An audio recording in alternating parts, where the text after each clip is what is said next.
There we go. Oh, good, good. Okay, good. Well, welcome again to Climate Victory Gardens.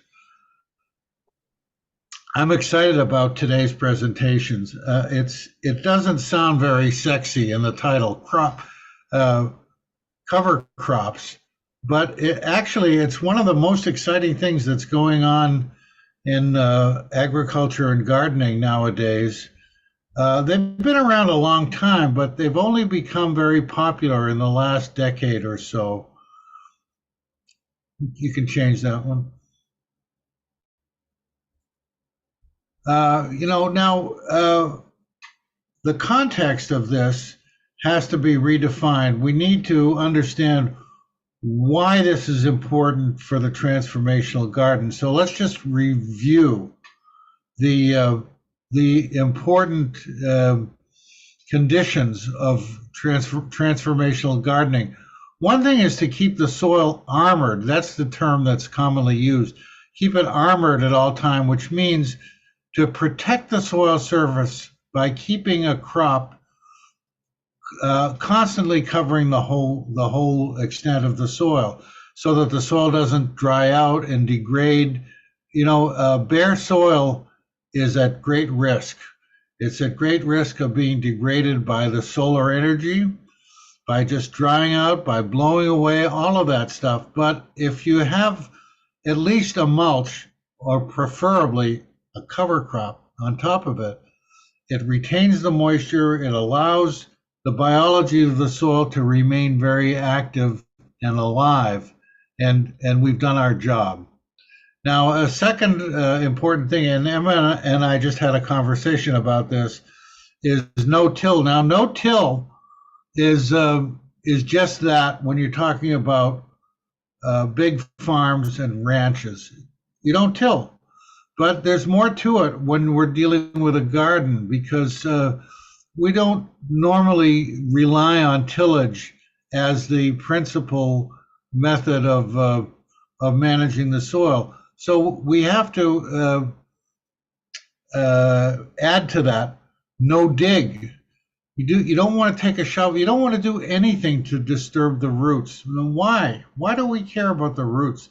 Because the roots are the holy grail for subsoil fungi and bacteria. They're living on those roots, even if those roots are dying. Especially if they're dying, their food, they allow the fungi and the bacteria to develop. So we don't want to dig, and we don't want to pull. That's another thing. I've seen experienced gardeners at the end, when they're terminating their crops. Say they have a tomato plant that's really spent and finished, they just pull it up. And I say, hey, don't do that. You're making you're making everything.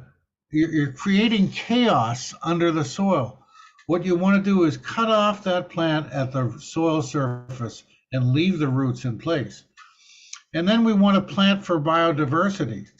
This is very important. If we go back to that opening slide, shows the Victory Gardens. Could we just get back? Yeah, there. You see that this this area. You've got a different, a variety of different crops. That's what we'd like to see in your garden. That kind of biodiversity. It makes a big difference. It improves disease resistance, and it's a more efficient way to garden. And it does not, though it seems chaotic, it's not interfering with the productivity. We can go back to that now, Emma. Thank you. Now, a fourth important thing that isn't given enough attention, in my opinion, nowadays, is Darwin's rule. Now, why do I call it Darwin's rule? Well, did you know that Charles Darwin, the famous evolutionary theorist, wrote a treatise on earthworms that he considered more important than his evolution of species. He actually considered this the most significant of his works. So what I give him credit for that, and it's important to do that. But what we're talking about here is to encourage the earthworm population. There are various ways we can do that. We can do it by just producing vermicompost and adding that to the soil, and we can do it by actually adding earthworms to the soil and cultivating them and making sure that we have a robust earthworm population in our soil. So in terms of agriculture, a cover crop is grown to cover, protect, and enrich the soil, among many other things. Let's go to the next slide, please. So these are advantages of cover crop. Now, I wouldn't say that this is the limit. We can look at this and we could probably come up with another 5 advantages. There's so many benefits to using cover crops, but these are among the principal advantages. First of all, it enhances the fertility of the soil. How? By producing biomass that decays and becomes part of the soil. That's very important. It reduces soil erosion. That's a key, especially in terms of fostering regenerative agriculture. We don't want any soil erosion, and there won't be any with the use of cover crops. It improves water management, and we'll get into that a bit later, and I can show you a slide that actually shows how it improves water management. It can be used for weed suppression. It's great for weed suppression. Just a thick cover crop will suffocate any other weeds from coming up. And it promotes biodiversity. It brings a lot of diversity. And, as we will see, you can use a variety of cover crops. You don't have to just plant one. You can plant a diverse mix of them right off the bat. Let's go to the next slide, please. Now, here's a general depiction of cover crops. Now, this isn't all of them because there are hundreds. There could be thousands. I mean, really, any growing plant could become a cover crop. So we have an enormous variety of options to choose from. But this depicts some of the main ones: the clovers, the ryegrass, buckwheat, mustard. Some of these are very, very popular, but it omits a lot of others that just didn't make it onto this chart. But the important thing is that we recognize the diversity of plant habits. You can see some of these plants have extraordinarily deep roots, and that's important. That's important with a cover crop, to have it be able to penetrate deep into the soil and raise up nutrients, loosen the soil. It's actually creating and deepening your effective soil level. When we look at the above ground depiction of the cover crops, you see some that have a lot of biomass.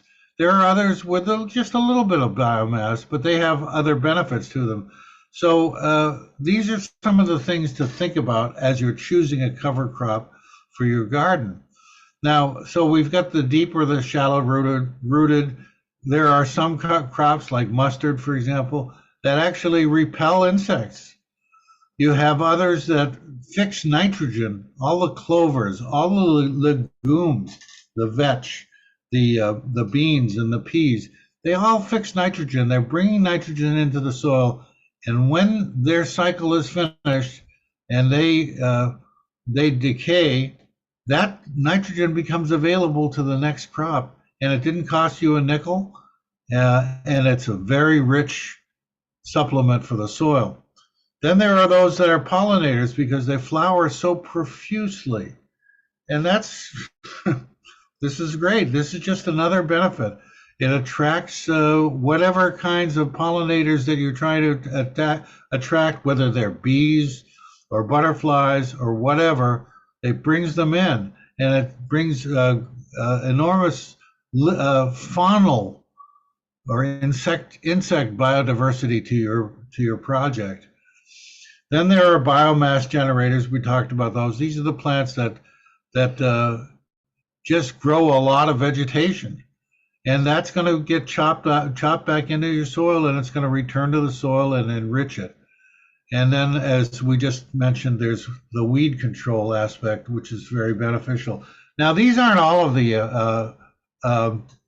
application benefits. There are others too, but these are among the principal ones. We can change now, please.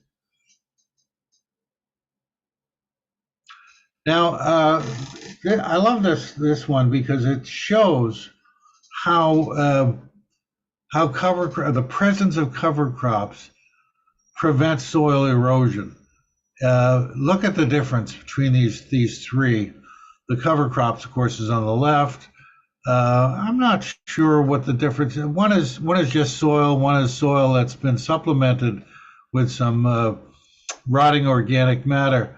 But the one that does the best job of filtering out irrigation water and results in clean water being that's exiting from the system is the cover crop. So this is an enormous advantage. It prevents erosion. It prevents runoff of undesirable elements into the soil and into your riverine system. It's just a very positive attribute of the cover crop program. Okay, next. So let's go through some of these. Now, I've selected individual cover crops, but they're not the only ones that can do this thing. And in the case of this sunflower, for example, it attracts pollinators. It's a very powerful pollinator attractor, but it does so many other things too. But I'm just singling it out for the benefits that it offers as a pollinator. Next slide, please. This is buckwheat. Oh, what a great cover crop that is. When it produces an enormous amount of biomass. When you get that crop going and it flowers, that too is a pollinator. It attracts hordes of bees, of honeybees. They just can't keep their bodies off of buckwheat. They've just got to be there. But as a biomass producer, buckwheat is a champion. Let's go to the next one, please. And then there's mustard. That's a popular winter crop, certainly in the mild west, in the milder climates in the west. But you can use it anywhere, anytime. Usually in the springtime, it's a good crop, or the fall for your more severe northern Midwestern and Northeastern climates. But field mustard has some unusual properties. It's actually a soil fumigant. So it has some special applications. For example, if you have a disease in your beds from some crop that it has fungal root diseases or whatever, and you're wondering what to do with it, this is a great solution. Interrupt that crop, plant mustard, let the mustard run out. Maybe do it for an entire season. You could do it just for a few months if you want. But the biofumigant properties of the mustard will terminate the disease and clear up your crop and make it ready to plant something new. Now, I wouldn't go back and plant the same afflicted crop again, You should give it a break, switch to something else, and then go back to it. But then you're in the clear. So this is a way to manage your diseases. It's kind of amazing that cover crops can do all of these things. But we're learning about them, and we now have a lot of confidence about some of them, and there's no reason for us not to use them. Next slide, please.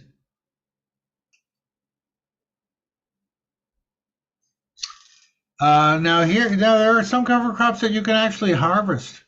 You can just put in beans. Just put in a bunch of beans or peas, doesn't matter. Now, these are legumes, so they are fixing nitrogen in your soil, and they're doing the same trick as the clovers will do or the vetch will do, but the vetch and the clovers won't give you a crop. This will actually give you a crop too, so you can pick your beans and still terminate your cover crop and let it rot into the ground, and you'll get the wonderful benefits of nitrogen fixation. Next slide, please. And here is this is another legume. It's hairy vetch. It's a very popular cover crop. It's not something that you can eat, but it does fix a significant amount of nitrogen. So it does enrich your soil. The benefits of its biomass are clear too, and if you look at all the legumes, it's a very good choice, and it's a very popular choice among many farmers as a cover crop. Next slide, please. And then there is alfalfa, which can be used because it's so dense. It can grow very densely. It can be used to suppress weeds, and that's again something you can use if you have a weed problem. Instead of driving yourself crazy trying to pick out all those weeds, cut them down and eliminate them. Plant a crop of alfalfa, choke them all out, and start over again, and you'll have a weed-free soil. This is another great benefit of cover crops. Let's go to the next slide, please. Then this is a surprising one. It's the daikon radish. You're probably familiar with the Japanese radish, the daikon, which is an enormous radish. It can be up to 1.5 feet or 2 feet in length. And if you use that as a cover crop, it will dive down and break up compacted soil. And of course, this is another one you can harvest and eat too. I don't know how many daikons you can possibly eat, but there's a benefit to that as well. But the greatest benefit is its ability to disrupt the compacted soil and allow that to start to become integrated with your good soil that's at the higher levels of your beds. Next slide. And then there's biodiversity. Now, I didn't mean to give the impression that you should only use one choice for your cover crops. You can do that. Sometimes it makes sense. For example, if you're trying to biofumigate with mustard, it makes sense to just use only mustard, okay? Or for example, if you're just interested in treating your compacted soil, you may want to just use the daikon. But more typically,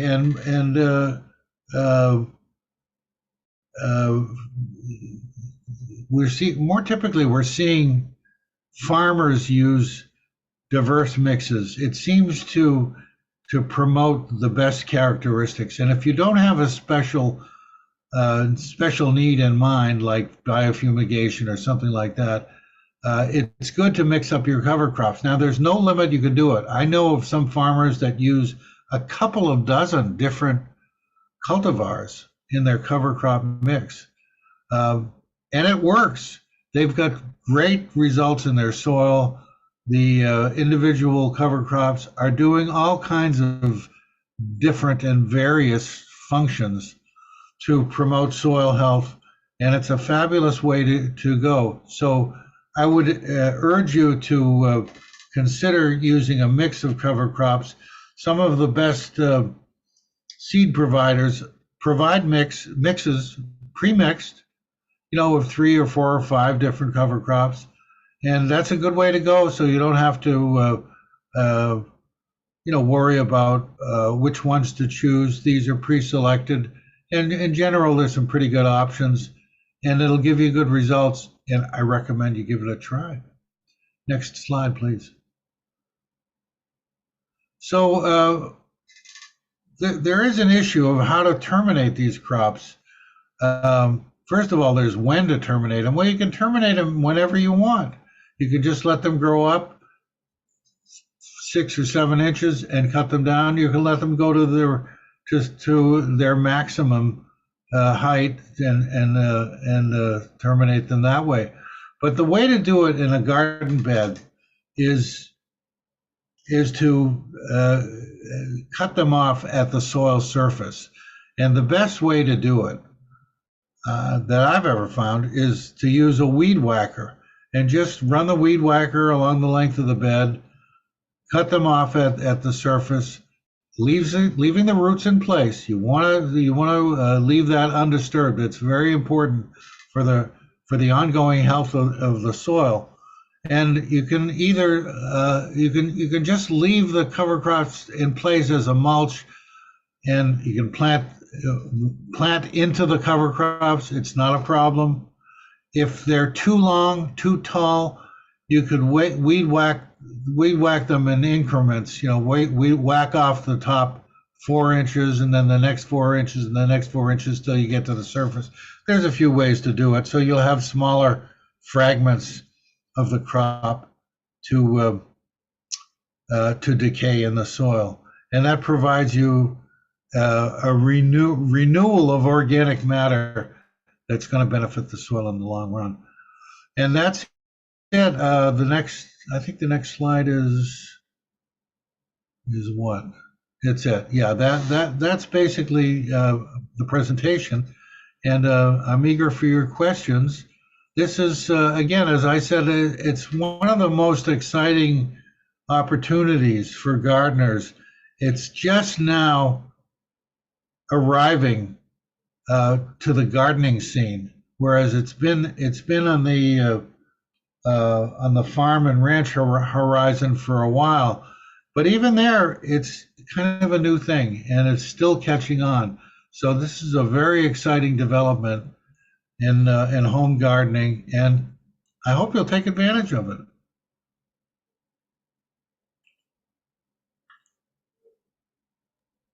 Thanks, Rafaela. That was a lot of great information, and I do have a number of questions for you.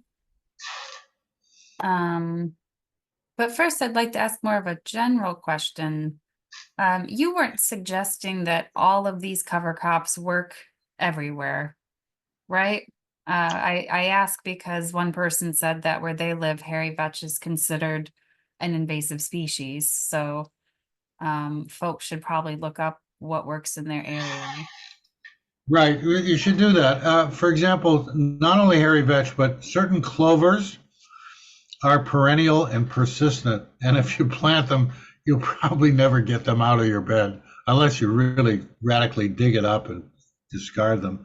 So yeah, that's a concern. It's not something that's going to override the project, but it helps to be aware of those kinds of limitations. There's been a number of questions, and I feel like your last slide answered a lot of it, but maybe you could talk some more about after you've had your cover crops over the winter and you're ready to plant in the spring, either directly in the ground or in beds. How do folks go about planting seed? Yeah,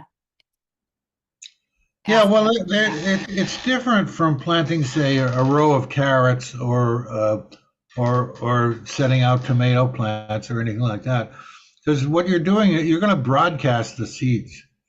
You want a fairly dense coverage. So it's a different way of going about planting, and that has to be taken into consideration. Okay. And another thing about planting is that once you've spread all those seeds, by the way, you can get a seed spreader, a little hand crank device that'll do that for you, and it's adjustable according to the size of the seeds that you're using. So that'll get the job done without making a holy mess of the whole thing. And then what you can do to advance the process is sprinkle a thin layer, like a quarter of an inch or half an inch of compost on top of the surface, allowing the seeds to stay moist until they germinate. Ah, okay. Catherine W. asks about whether it's okay to pull diseased or invasive plants, weeds. No, in general, no. You just want to remove the the central plant at the soil surface. Now, I shouldn't say absolutely no, but generally no. If you have some kind of intractable problem, some kind of disease that's very troublesome, and you feel you must do it, okay, then do it, and try to do it with a minimal disturbance of the soil as you possibly can. But in general, we want to avoid that. Okay. You actually, in that answer, answered the next one as well. Thank you. Okay. Lauren G asks, how does one transition from clover to vegetables in the spring? I'm sorry, from what to vegetables? If they're using clover as a cover crop, how do Oh, they clover. Oh, transition to clover. planting vegetables in the spring? Well, for one thing, you wanna leave clover or whatever cover crop it is that you're dealing with.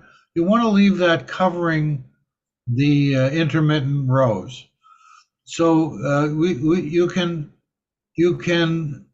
I'm going to contradict myself here. Uh, for example, if you're planting a row crop, you can score the row. You can cut through the plants and dig like a half an inch row. That's okay, and plant in that row. If you're planting individual plants, you can plant into the clover. You can clear the clover from around the plant so the plant is free to grow. But you want to keep some cover crop in the intermediate rows to protect the soil and to continue to enrich it. Great. You reviewed nope, sorry. My eyes jumped a line. What is your opinion of using cover crops in a greenhouse environment, especially I'm sorry, I don't know this word, I may pronounce it wrong, a geodesic grow dome as a way to fix nitrogen and rid the soil of nematodes? Yeah, well, sure, you can do that. And by the way, thanks for mentioning nematodes. I neglected to mention them as something that can be dealt with the appropriate cover crop.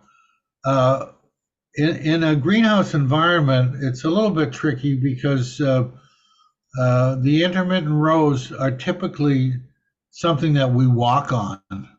So you're mainly talking about the spaces between the actual plants.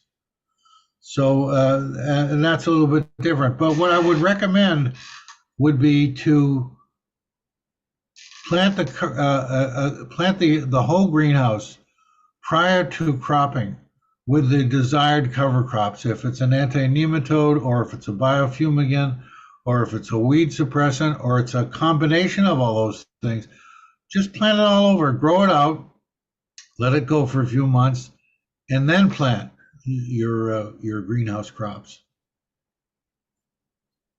Great. You mentioned the daikon radish is really great to help improve compacted soil. One of our guests, Margarita, lives in Texas, and has some compacted soil. In addition to the daikon radish, do you have any other suggestions for regenerating that soil? Well, if we could go back, can we go back to that diagram that shows all the different plants and the roots and all that? It's at near the beginning. This one? Yeah, that's one. That's one. Now, what you'd want is to do is to select those plants that have those really deep-rooted configurations. Yarrow is one, sweet clover, um, what's this, lucerne, chicory. You know, these are things that dig deep and make a difference in the soil. I don't know whether they're as effective as daikon or more effective or less effective, but anything that's digging deep is going to have an impact. So you're not restricted to daikon. There are other options that you can choose. Okay. Barbara Joe was wondering if a mustard cover crop would also help get rid of Japanese beetles or scare some Japanese beetles away. Likely it would. It's in general, it's not something that that insect pests appreciate. It will tend to repel things. Now, specifically with Japanese beetles, I don't know. It probably so, but I can't guarantee it. But it's worth a try. And by the way, there's a lot that we don't know about these things yet. We're learning. We're building our own library of detail about what cover crops can do and how they work and that sort of thing. So you may find yourself in a situation where you're the pioneer. So I wouldn't hesitate to plant some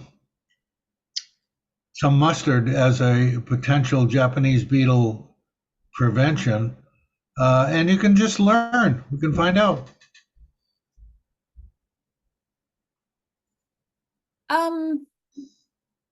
What about Jerusalem artichokes? Could those be a good cover crop? Well, anything could be a good cover crop. Sure, you could use Jerusalem artichokes. The thing about the Jerusalem artichokes, they have these big tubers. I mean, those are the actual so-called artichokes. I'm not. Well, it's interesting. It would be interesting to observe the impact of those in the soil, but I don't see any reason why not. There is no, like I showed with the example of the green beans, you can really use any produce item as a cover crop, or you can mix it with other produce items or with other cover crops. As long as you get the maximum coverage of the soil, and the soil is armored, you're in business. So that's an interesting idea. Jerusalem artichokes as a cover crop. Why not? Do you have any suggestions for any cover crops that might repel slugs? No. Okay, fair enough. I'm thinking about it, and I never really engaged that issue. I think mustard would probably be effective, but that wouldn't be the only one. This person said mustard tends to attract the slugs. It tends to attract them? Really? Huh. Well, okay, take that off the list. You know, this gets into the area of the unknown. These are things that we need to learn. So I'm sorry, I don't have the answer for that, but I'm sure the answer is out there.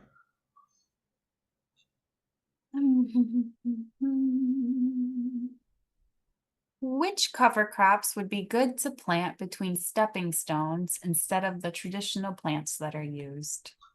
Well, I think of clover. Clover would be really good because it's low growing. It won't interfere with you walking on the stepping stone path. It's really good for the soil. It's not, it'll be perennial, so you can, at least choose a perennial clover, so it'll always be there. And that would be a good choice. It's not the only choice, but that would be my first choice. All right. David, this is a great question, and I'm interested to hear what Rafaela has to say, but also I can connect you with a farmer who is doing this. So Rafaela, David asks if you have any resources or contacts for contacts who are large growers or farms who have been successfully using cover crops. Their county is making a climate action plan, and the agricultural community is skeptical of cover crops. Skeptical, really? Well, the textbook case belongs to a farmer in North Dakota named Gabe Brown. Gabe Brown is the iconic representative of the regenerative farming movement. You can find YouTube videos of Gabe. Oh yeah, you can. And Gabe, yes, and Gabe has been farming with this method for over 30 years, and has got amazing results.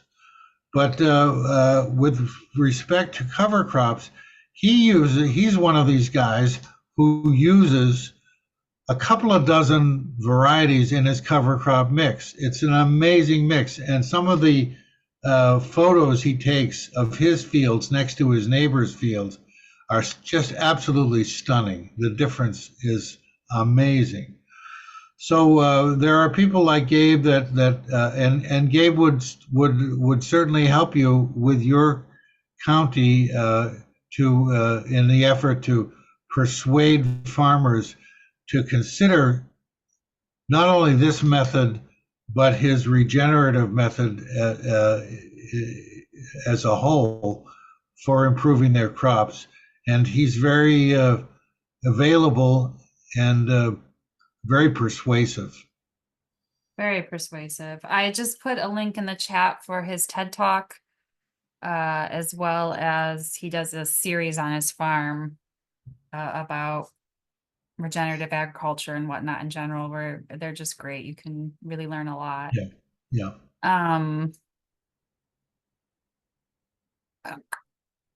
Chat's jumping all around.